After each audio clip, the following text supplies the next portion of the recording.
আসসালামু আলাইকুম। সবাই কেমন আছেন? আলহামদুলিল্লাহ আমরা ভালো আছি। ১ তারিখ থেকে আমি ভেবেছিলাম যে অনেক ভালো করে পড়াশোনা করব।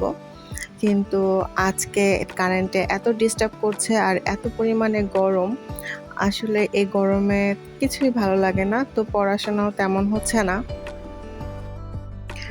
কিছুদিন যাবৎ আমার ছেলেটাও অনেক ডিস্টার্ব করছে। শুধু জিদ দেখায় এবং কান্না করে। আ রাত্রেও অনেক ডিস্টার্ব করে। তো দেখা যায় আমার ঘুমটাও তো সেরকম পরিপূর্ণ হয় না। তো প্রতিদিন চেষ্টা করি ফজরের নামাজের পর ১ ঘন্টা ১.৫ ঘন্টা করে পড়ার বা অন্তত আধা ঘন্টা পড়ার। কিন্তু ৩-৪ দিন যাবৎ এটাও হচ্ছে না। ২ দিন ধরে তো আমি ফজরের নামাজটাও পড়তে পারছি না। আমি যখন নামাজ পড়তে উঠি, তখনই আমার ছেলে উঠে যায় আর সে প্রচুর পরিমাণে কান্নাকাটি করে। তো এইসব ঝামেলার মধ্যে দিয়েই যাচ্ছে। তবুও আমি ওঠার চেষ্টা করি সকালে, তবুও উঠতে পারছি না। তো দেখা যায় ৯টা ৯:৩০ বেজে যায় উঠতে। তারপর নাস্তা, সিনানকে নাস্তা খাওয়ানো, আদার্স সব কাজ শেষ করতে দেখা যায় ১০টা ১০:৩০ দিকে পড়তে বসি। তো আজকে কারেন্টে অনেক ডিস্টার্ব করছিল। তো এত গরম, তো সকাল থেকে তেমন পড়াশোনা হয়নি। আ তো বিকেল বলতে ২:৩০ কি ২টার দিকে যখন কারেন্ট আসে তখন একটু পড়তে বসি। তো আমি এখানে একটা চিত্র আঁকছিলাম এবং সুন্দর করে আঁকার চেষ্টা করছিলাম। তো আঁকতে দেখা গেল যে আধা ঘন্টা পার হয়ে গেছে। তো চিন্তা করলাম পরীক্ষা হলে যদি একটা চিত্র আঁকতে আধা ঘন্টা পার হয়ে যায়, তাহলে তো কোনোভাবেই আমি সবগুলো আনসার করে আসতে পারব না। তো এই চিন্তা করে নিজেই সান্ত্বনা দিচ্ছি যে আসলে পরীক্ষা হলে এত সুন্দর করে চিত্র আঁকা যাবে না। আ যতটুক আসলে না আঁকলেই নয়, ততটুক আসলে এঁকে দিয়ে আসতে হবে।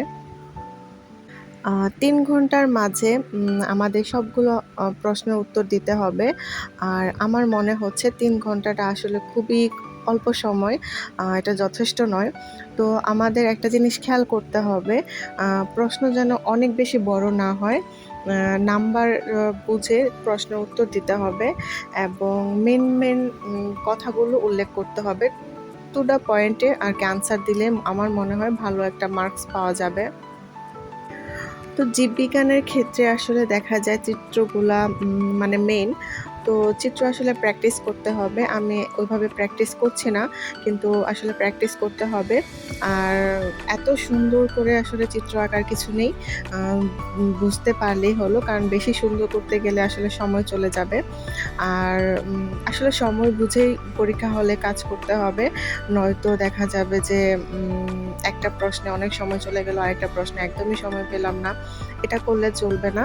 আ আর সবথেকে বড় কথা হলো সবগুলো প্রশ্নের আনসার লিখে আসতে হবে। সবকিছু মিলিয়ে কিন্তু আর ১ মাস সময় আমাদের হাতে আছে।